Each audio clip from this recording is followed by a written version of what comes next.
Okay, so have you ever felt that, you know, that feeling right when your to-do list just, it never ends. It just keeps going and going, and you're Mm. working and working, but you're not getting anywhere. Oh, yeah, I know that feeling. Yeah, it's like you're just kind of treading water, right?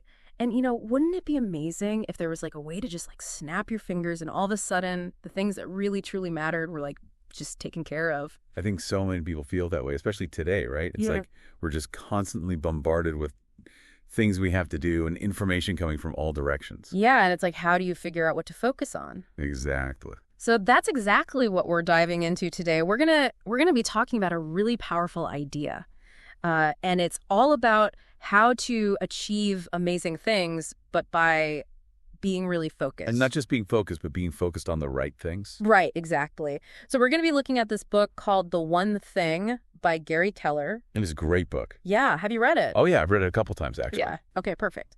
So basically, the book is about how to be super successful, but not by doing more things. It's actually by doing less. And picking the right things to do right. Because the idea is that not everything is equally important. Right. It's like that 80-20 rule we've talked about before, right? Where 80% of your results come from just 20% of your effort. Exactly. And this book really digs deep into that. So throughout this deep dive, we're going to be unpacking like all the main ideas from this book. And you'll learn how to figure out what your one thing is in different areas of your life. Because it's not just about work. Right. Right. It's Like your separation. personal life, your career, your health, everything. Yeah, it's about figuring out what really matters most in each area. Exactly. And we'll talk about some of the myths about productivity that we all kind of believe, like multitasking. Is that really a good thing? It's funny you mentioned multitasking because that's one of the lies that the book talks about. Yeah. Okay, yeah, we'll get into that. So the book is broken down into chapters, and we're going to go through each chapter one by one and kind of pull out the main lessons and then give some real life examples. That was good. Okay, so chapter one is called The One Thing, and it starts with this story about the movie City Slickers. Have you seen that movie? Oh, yeah, a classic. So in the movie, there's this scene where Curly, this like old cowboy, gives this really simple piece of advice, and it's like the one thing you need to know for life. And the book talks about how the audience just like went crazy for this one little piece of wisdom. Why do you think that is? Why do people get so excited about like one simple idea? Well, I think it's because people are so overwhelmed these days, right? There's so much information coming at them from all sides that when they hear something simple and clear, it's like a breath of fresh air. Yeah, it's like they're looking for that one thing to hold on to. Exactly. And I think that's why the one thing concept is so appealing. It cuts through all the noise and gives you a clear path to follow. And that's where Gary Keller, the author, comes in, right? He was coaching all these really successful people, and he noticed that they were doing a lot of things, but they weren't always doing the most important things. Yeah, they were busy, but not necessarily productive. Right. And he realized that the key to their success was actually helping them to do less. It's kind of counterintuitive, right? We're always told to do more, more, more. But that's not always the best approach. No, because if you're doing a lot of unimportant things, it doesn't really matter how much you're doing. Right. So he came up with this question that he would ask his clients. And it's kind of the core question of the whole book. Are you ready for this? Get me? Okay, here it is. What's the one thing you can do such that by doing it, everything else would be easier or unnecessary? So what do you think of that question? I think it's brilliant because it forces you to really think about what's most important. And it also implies that there is one thing that will make a huge difference. Yeah, it's like that domino effect, right? You knock over the first domino and then everything else falls into place. Exactly. Yeah. And the book gives a lot of examples of how this question has helped people achieve amazing things. Okay, so the book also talks about what happens when you don't focus on your one thing. Like, what are the consequences of trying to do too much at once? Well, you end up spreading yourself too thin, and you don't really make significant progress on anything. You miss deadlines, the quality of your work suffers, and you get stressed out. And you're constantly busy, but you don't feel like you're getting anywhere. Exactly. It's like you're running on a treadmill. Right. And the book makes the point that sometimes achieving more actually means doing less. It's about being selective with your time and energy and really focusing on the things that will have the biggest impact. Okay, so chapter 2 is all about how this one thing idea works in the real world. And the book gives a bunch of examples of really successful companies that were super focused on just one thing. What are some of the companies that come to mind? Well, there's KFC, right? Their one thing was their secret chicken recipe. Oh, yeah, that's a good one. And then there's Adolf Course. They started out with just one product and one brewery. And they built a whole empire on that. Exactly. And then there's Intel. They focused on microprocessors and became a dominant force in the tech industry. And Starbucks, right. They were all about creating a unique coffeehouse experience. Yeah, they weren't just selling coffee. They were selling an atmosphere. And it's interesting because sometimes the one thing isn't the actual product that the company sells, like with Google. Right. Their one thing is connecting advertisers with potential customers through their search engine. Yeah, so the search engine is like the tool, but the real business is advertising. Exactly. And then there's Star Wars. Oh, okay. I'm curious how Star Wars fits into this. Well, think about it. The movies are huge, but the real money comes from all the merchandise. Oh, yeah, like the toys and the clothes and everything. Right. So the movies are like the foundation, the one thing that everything else is built on. So the takeaway here is that every successful business has a one thing, even if it's not immediately obvious. And if a business doesn't know what its one thing is, then that needs to be the first thing they figure out. Okay, so the book also talks about how this one thing idea applies to individuals too. Right, because we all have things that we're passionate about and things that we're good at. And the book says that the key is to find the intersection of those two things. The place where your passion and your skill overlap. And that's your one thing. Yeah, and the book gives some great examples of people who've done this, like Walt Disney. Oh, yeah, he was definitely passionate about animation. Yeah, and he was also really good at it. But he also had his brother Roy, who was great at the business side of things. So they were like the perfect team. Exactly. Mm. And then there's Sam Walton, the founder of Walmart. He had a great business mind, but he also had a lot of help from his father-in-law, L.S. Robson. Who helped him with? Well, he provided some initial funding and also helped him secure a key lease for one of his early stores. So it's like having the right people in your corner can make a huge difference. Absolutely. And it's not always about money. Sometimes it's just about having someone who believes in you and supports you. Like Albert Einstein. He had a mentor named Max Talmud who introduced him to all these important ideas when he was young. Yeah, that really sparked his intellectual curiosity. And Oprah Winfrey had her father, who provided stability and guidance during her childhood. And then she had Jeffrey D. Jacobs, who encouraged her to start her own production company. So the takeaway here is that having the right people in your life can really help you to achieve your one thing. And it's not just about mentors. It's also about surrounding yourself with people who are positive and supportive. Okay, so the book also talks about how passion and skill can kind of feed off of each other. Right, because when you're passionate about something, you're more likely to put in the time and effort to develop your skills. And when you get better at something, you enjoy it even more. Exactly. It's a virtuous cycle. And the book gives the example of this painter named Pat Matthews. Oh, yeah. He decided to paint one painting every day. Oh, that's a lot of paintings. Yeah, but it really helped him to develop his skills and his style. And now he's a successful artist. Exactly. And then there's Angelo Morico. He's a tour guide in Italy, and he's so passionate about his country that he gives amazing tours. And people love him. Yeah, he's built a whole business around his passion. So the takeaway here is that passion can be a powerful driver of success. And it can also make the journey a lot more enjoyable. Okay, so we've seen how this one thing idea works for businesses and individuals. But what about organizations like Microsoft and the Bill and Melinda Gates Foundation? Well, Microsoft started out by focusing on basic interpreters, which was a really smart move at the time. Yeah, because it allowed them to get a foothold in the growing personal computer market. Exactly. And then Bill Gates stepped down as CEO, and he handed the reins over to just one person, Steve Ballmer. So even when it came to succession planning, they were thinking about the one thing. And then there's the Bill and Melinda Gates Foundation.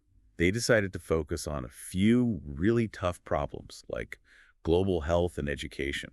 And within global health, they further narrowed their focus to vaccines. Yeah, because they saw that vaccines were a really effective way to prevent diseases. So even when you're dealing with huge, complex issues, the one thing principle can still be applied. Absolutely. It's about finding the area where you can have the biggest impact. Okay, so we've talked about the power of focusing on your one thing, but the book also talks about some of the lies that we tell ourselves that prevent us from doing that. Right, because we often have these beliefs that hold us back. So chapter 3 is called The 6 Lies Between You and Success. What are those lies? Okay, get ready for this because they might sound familiar. The first lie is that everything matters equally. Okay, I can see how that would be a lie, because not everything is equally important. Right. We often feel like we have to do everything, but that's just not true. So what's the second lie? The second lie is that multitasking is a good thing. Oh yeah, I've definitely fallen for that one. We all have. But the truth is that multitasking actually makes us less productive. Okay, so what's the third lie? The third lie is that successful people are disciplined all the time. Okay, I don't know if I believe that one. The book says that it's more about developing the right habits. So you don't have to be disciplined 24/7. No, you just need to be disciplined in the areas that matter most. Okay, that makes sense. So what's the fourth lie? The fourth lie is that willpower is always available. Oh man, I wish that were true. Me too. Yeah. But the reality is that willpower is a limited resource. It's like a muscle that gets tired. Exactly. So we need to be strategic about how we use it. Okay, so what's the fifth lie? The fifth lie is that we should strive for a balanced life. Oh, that's a tough one to let go of. I know. But the book says that extraordinary results often require periods of imbalance. So it's okay to focus on one thing, even if it means neglecting other things for a while. Exactly. As long as you eventually come back and rebalance. Okay, so what's the sixth and final lie? The sixth lie is that big is bad. What do you mean by that? We often have this fear of thinking too big or setting our goals too high. But the book says that we should actually embrace big thinking. Yeah, because thinking big opens up possibilities and allows us to achieve more. So those are the silly lies. And the book goes into detail about each one. Yeah, we're going to unpack each one as we go through the chapters. Okay, so let's start with the first lie. Everything matters equally. Chapter 4 is all about debunking that lie. And it starts by talking about the difference between to-do lists and success lists. Okay, so what's the difference? A to-do list is just a long list of everything you need to do. Yeah. It can be overwhelming and it doesn't really help you to prioritize. Yeah, I know that feeling. But a success list is a much shorter list of the most important things that will help you to achieve your goals. So it's more strategic. Exactly. And it's based on the Pareto principle, which is also known as the 80-20 rule. Oh, yeah, that rule again. So how does that apply to to-do lists? Well, the idea is that 80% of your results come from just 20% of your efforts. So you should focus on the 20% of tasks that will have the biggest impact. Exactly. And the book gives some examples of how this works in the real world. Like what? Well, one of the authors talks about how they use the Pareto principle to identify their most valuable clients. So they focused on those clients and it paid off. Yeah, because those clients were generating the most revenue. So the takeaway here is that we need to be ruthless about prioritizing our tasks and focusing on the ones that will have the biggest impact. And the Pareto principle can help us to do that. Okay, so chapter 5 is all about the second lie, multitasking. This is one that I'm definitely guilty of. Me too. We all do it. But the book makes a really convincing case for why it's a bad idea. Okay, I'm all ears. So basically, when we multitask, we're not actually doing multiple things at the same time. We're just switching back and forth between tasks really quickly. And that takes a toll. Yeah, it takes time and energy to switch gears. Yeah, And it also makes us more prone to errors. and it makes it hard to focus. Exactly. And the book cites some research that shows that multitasking can reduce our productivity by up to 40%. Wow, that's a lot. Yeah, it's like being drunk. Seriously? Yeah. The book compares the cognitive impairment of multitasking to the effects of alcohol. That's scary. And it's not just about work either. Multitasking can also have a negative impact on our relationships. Oh, so? Well, when we're constantly checking our phones or thinking about other things, we're not fully present with the people we're with. And that can make them feel ignored or unimportant? Exactly. So the takeaway here is that multitasking is a myth. We're much better off focusing on one thing at a time, Even if it means we get less done overall. because the quality of our work will be higher and we'll be less stressed. Okay, so chapter 6 is all about the third lie, a disciplined life. And the book says that this is a myth. Yeah, the idea that successful people are disciplined all the time is just not true. So what's the truth? The truth is that it's more about developing the right habits. So you don't have to be like a robot who follows a strict routine every single day. No, it's more about being strategic with your discipline. So like focusing on the habits that will have the biggest impact on your one thing. Exactly. And the book says that it takes about 66 days to form a new habit. So it's not going to happen overnight. No, it takes time and effort. But it's worth it. Absolutely. Yeah. Because once you develop the right habits, success becomes much easier. Okay, so chapter 7 is all about the fourth lie. Willpower is always on will call. This is a tough one because we all wish that we had unlimited willpower. But the book says that willpower is actually a limited resource. It's like a muscle that gets tired. So how do we make the most of our limited willpower? Well, first we need to understand that it's not unlimited. Okay, check. And then we need to be strategic about how we use it. So like, don't waste your willpower on things that don't really matter. Exactly. And the book gives some tips for how to do that. Like what? Well, one tip is to avoid temptation. So, like, don't keep junk food in the house if you're trying to lose weight. Right. And another tip is to make decisions in advance. So, like, if you know you're going to be tempted to skip the gym in the morning, decide the night before that you're going to go no matter what. Exactly. Yeah. Because when you're tired or stressed, it's much harder to resist temptation. Okay, that makes sense.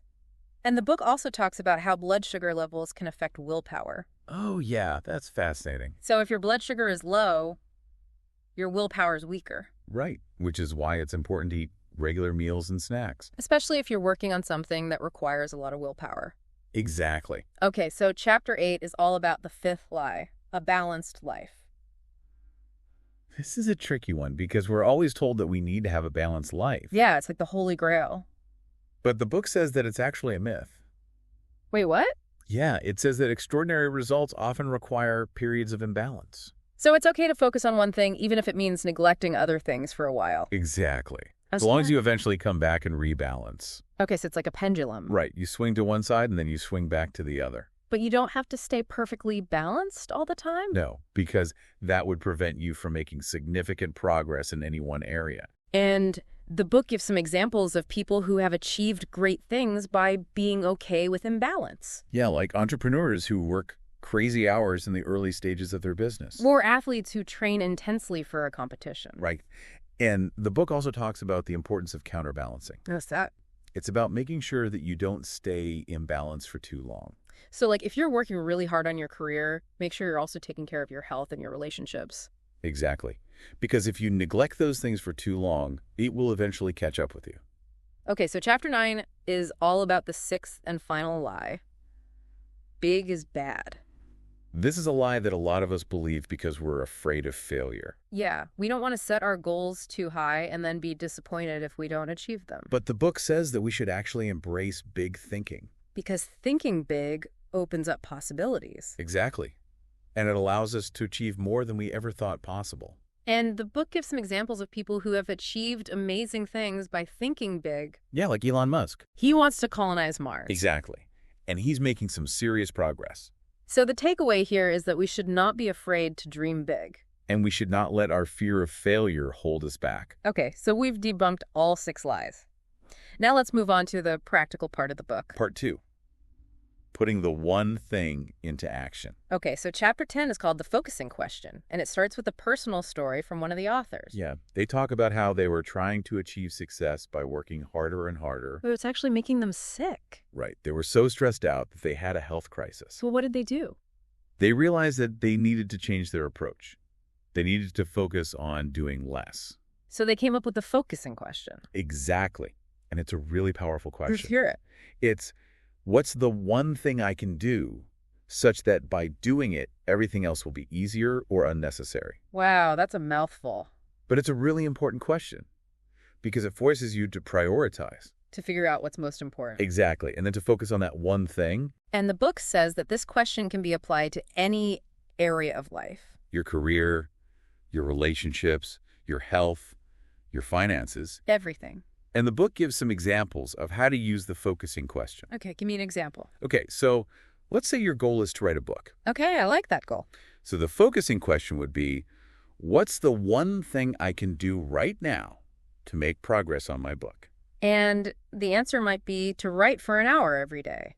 Exactly. Or it might be to outline the book or to do some research. Whatever will move you closer to your goal. Right. So chapter 11 is all about turning the focusing question into a habit. Right, because it's not enough to just ask the question once. You need to make it a part of your daily routine. Exactly. And the book gives some tips for how to do that. Like what? Well, one tip is to write the focusing question down and keep it somewhere visible. So you see it every day. Right. And another tip is to schedule time in your day to actually ask yourself the question and answer it. So it's not just something you think about in passing. No, it's something you make time for. Okay, so chapter 12 is all about the path to great answers. Because it's not enough to just ask the focusing question. You also need to know how to answer it effectively. So the book gives some guidance on that. Yeah, it talks about the importance of being specific and measurable with your answers. So don't just say, I want to be more productive. Right. Instead say, I want to write 500 words every day. Because that's something you can actually measure and track. Exactly. And the book also talks about the importance of breaking down your goals into smaller steps. So if your goal is to write a book, don't try to write the whole thing at once. Right. Instead, break it down into smaller chunks, like Okay. writing a chapter a week or even a page a day. Whatever's manageable. And then use the focusing question to figure out what you need to do each day to achieve your goal. Okay, so chapters 13, 14, and 15 are all about living with purpose, living by priority, and living for productivity. And these three principles are really interconnected. Yeah, because your purpose should inform your priorities, and your priorities should drive your productivity. Exactly. And the book uses the example of Ebenezer Scrooge from A Christmas Carol. Oh, yeah. He definitely had a change of heart. Yeah, he went from being a greedy miser to a generous philanthropist. And it all started with a change of purpose. Right. He realized that his true purpose was to help others. And that changed his priorities. And his productivity. So the takeaway here is that living with purpose can have a profound impact on your life. And it can also make you more productive. Okay, so let's talk about time blocking. Chapter 16 is all about that. Time blocking is a really powerful technique for getting things done. So how does it work? Basically, you block out time in your schedule for specific tasks. So like if you need to write a report, you might block out an hour every morning to work on it. Exactly. And the key is to be really disciplined about sticking to your schedule. So no checking email or social media during your writing time? Right. You need to be completely focused on the task at hand. And the book says that time blocking is especially effective for your one thing. Yeah, because it allows you to make sure that you're dedicating enough time to your most important priority. And it also helps you to avoid distractions. Exactly. And the book gives some tips for how to time block effectively. Like what? Well, one tip is to block out time for your one thing first. Before you schedule anything else. Right, because if you wait until the end of the day, you might not have any time left. And another tip is to be realistic about how much time you can actually block out. Don't try to do too much at once. It's better to start small and gradually increase the amount of time you block out. Exactly. And the book also talks about the importance of being flexible. So if something comes up, you need to be able to adjust your schedule. Right. But don't let that be an excuse to procrastinate. Okay, so chapter 17 is all about the four thieves. These are the things that can steal our time and productivity. Okay, so what are they? The first thief is the inability to say no. Oh, yeah, that's a big one. We often feel like we have to say yes to everything, but that's just not true. And it can lead to burnout. Exactly. So we need to learn how to say no gracefully. And the book gives some tips for how to do that. Yeah, like asking clarifying questions, suggesting alternatives, or redirecting the person to someone else. Okay, so what's the second thief? The second thief is fear of chaos. What does that mean? It means that we're often afraid to prioritize our one thing because we're worried it will create chaos in other areas of our life. So like if we focus on our work, we might neglect our relationships or our health? Right. But the book says that it's okay to have some temporary chaos. Because it's a sign that you're making progress on your one thing. Exactly. And eventually things will balance out. Okay, so what's the third thief? The third thief is poor health habits. Oh, yeah, that's a sneaky one. Because we often don't realize how much our health affects our productivity. So like if we're not getting enough sleep or eating healthy foods, it can make it harder to focus. Exactly. And the book gives some tips for how to improve our health habits. Like what? Well, one tip is to make sure you're getting enough sleep. Most adults need around 7 to 8 hours a night. And another tip is to eat a healthy diet. Lots of fruits, vegetables, and whole grains. And make sure you're getting regular exercise. At least 30 minutes most days of the week. Okay, so what's the fourth and final thief? The fourth thief is an environment that doesn't support your goals. This is a big one because our environment can have a huge impact on our productivity. So like if you're working in a noisy, distracting environment, it can be hard to focus. Exactly. Or if you're surrounded by people who are negative or unsupportive. So the book suggests that we need to create an environment that supports our goals. Yeah, like decluttering our workspace, minimizing distractions, and surrounding ourselves with positive people. Okay, so that brings us to the final chapter. Chapter 18 is called The Journey. And it's all about living a life worth living. And the book says that one of the best ways to do that is to minimize regrets. Because regrets can really weigh us down. And the book cites some research on the top 5 regrets of the dying. And those regrets are, I wish I'd had the courage to live a life true to myself. I wish I hadn't worked so hard. I wish I'd had the courage to express my feelings. I wish I had stayed in touch with my friends. And I wish that I had let myself be happier. Wow, those are powerful. And they all point to the importance of living with purpose and prioritizing what truly matters. And the book ends with a story about a father and son who are putting together a puzzle. Oh, yeah, I love that story. So the puzzle is a map of the world, and it's really complicated. And the son is getting frustrated. But then the father shows him that the back of the puzzle has a picture of a man. And once the son focuses on putting the man together, the rest of the puzzle falls into place. But the takeaway here is that if we focus on our one thing, the rest of our life will fall into place. Exactly, because our one thing is like the foundation of our life. It's what gives our life meaning and purpose. And once we have that foundation, everything else becomes easier. So that's the one thing in a nutshell. A really powerful book with a lot of great ideas. And I hope this deep dive has been helpful. Me too. So if you're looking for a way to achieve extraordinary results in your life, I highly recommend checking out The One Thing. You won't regret it. Okay, that's it for today's deep dive. Thanks for listening. Goodbye for now.